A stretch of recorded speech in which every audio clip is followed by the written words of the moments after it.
Yasmine Abdel-Fadel. Elle traite l'information avec rigueur et efficacité. Une approche fraîchement moderne de l'actualité. Pour aller retrouver Yasmine Abdel-Fadel dans nos studios de Cube Radio. Bon après-midi, Yasmine. Bon après-midi, Julie. Alors, tu en fais mention dans ton papier dans le journal ce matin. Le Québec sans immigration n'a pas d'avenir. M. Blanchette, chef du Bloc québécois, vient de poser une question concernant les seuils d'immigration. Allons écouter la suite. Belle décennie pour l'avenir.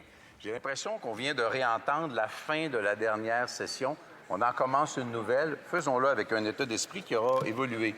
Le premier ministre du Québec a envoyé une lettre demandant, et ça me semble fort raisonnable, au gouvernement canadien d'assurer la répartition des demandeurs d'asile. Là, on est dans l'humanitaire, on n'est pas dans l'économique, de façon équitable sur l'ensemble du territoire canadien. Est-ce que le premier ministre va réussir cet exercice-là et s'attarder à cet enjeu-là dans le respect du poids démographique du Québec? Bravo. Le très honorable premier ministre. On sait que le Québec a toujours été extrêmement généreux par rapport aux demandeurs d'asile. On l'a vu avec le chemin Roxham, on le voit avec la situation actuelle. La réalité, c'est que nous allons continuer d'être là pour appuyer les communautés, le système québécois qui accueille avec tant de générosité des gens, tout en s'assurant que tout le monde fasse sa juste part. Oui, on est en train de travailler avec le Québec, avec d'autres provinces, pour assurer une meilleure répartition, mais aussi pour régler les défis qui sont causés par cet accroissement des résidents temporaires et des demandeurs d'asile. L'honorable député de Burnaby-Sud. Merci. Things have gotten bad, really bad. Alors, allons-y retrouver notre collègue Yasmine Abdel-Fadel. Officiellement, bon après-midi, Yasmine. Merci beaucoup, Julie. Bon, Toi bien, aussi. alors, on parlait d'immigration à la Chambre des communes. Effectivement, M. Trudeau dit on va s'assurer de mieux répartir le nombre de demandeurs d'asile, notamment à travers les différentes provinces canadiennes. Alors qu'on a appris la semaine dernière que nous étions maintenant 9 millions de Québécois. Yasmine, tu signes un papier ce matin. Le Québec sans immigration n'a pas d'avenir. En fait, c'est parce qu'on parle beaucoup des seuils d'immigration, puis comment l'immigration vient apporter une pression supplémentaire sur nos services publics, et tout ça est vrai. Tu sais, tout ça n'est pas faux. Toujours est-il que ce qu'on occulte souvent dans ce débat-là, c'est qu'au Québec, le taux de natalité ne permet pas à ce que le Québec puisse continuer à prospérer, se développer. On a une société vieillissante. On ne fait pas assez d'enfants, peu importe comment on le voit, là. C'est ça, la réalité. Et si on veut continuer à exister, si on veut continuer à avoir un poids politique, pas juste envers le Canada, mais un poids politique en Amérique du Nord, si on veut continuer à protéger le français puis à être cette exception dans une terre d'anglophones, on a besoin d'immigration. C'est mathématique, là. À moins qu'on puisse trouver un autre moyen de renouveler finalement la population. Je ne sais pas comment, je suis ouverte.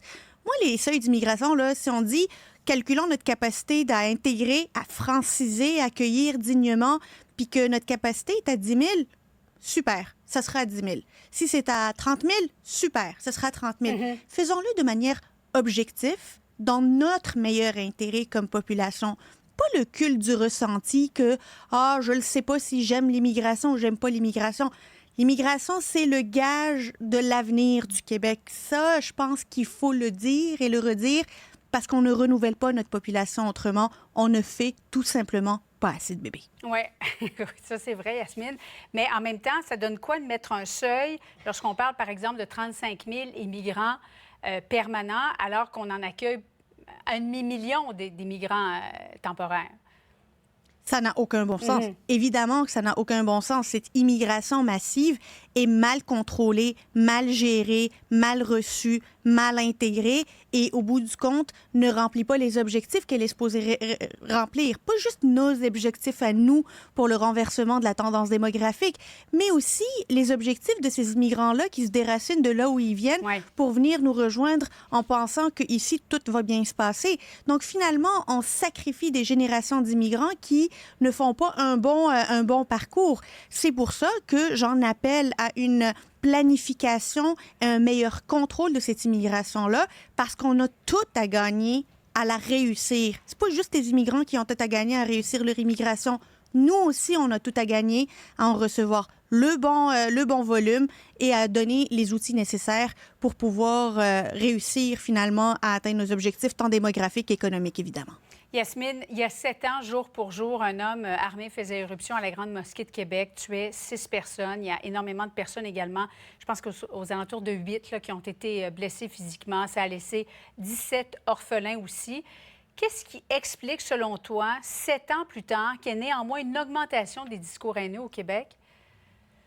Je comprends pas. J'ai l'impression qu'on ne tire pas de leçon de ce qu'on a vécu. C'est pas quelque chose qui s'est passé loin d'ici, là, ou dans un autre continent. C'est à Québec, ici, chez nous, dans une des villes les plus sécuritaires, non seulement en Amérique du Nord, mais au monde, que quelqu'un, puis je veux même pas dire son nom, est rentré, il a tué 6 personnes innocentes qui étaient en train de prier et qui se pensaient finalement être en sécurité. Et moi, quand il y a des personnes qui doutent encore que l'antisémitisme, l'islamophobie, la haine et le racisme peuvent coûter notamment des vies, j'ai toujours envie de leur dire, il y a 7 ans, il y a 6 personnes qui sont mortes à cause de ça. Si vous avez besoin d'une preuve supplémentaire que l'islamophobie tue, que la haine tue, ici, chez nous, au Québec, vous aviez la preuve, tâchez de ne pas l'oublier. Yasmine Abdel-Fadel, merci. Bon après-midi à toi.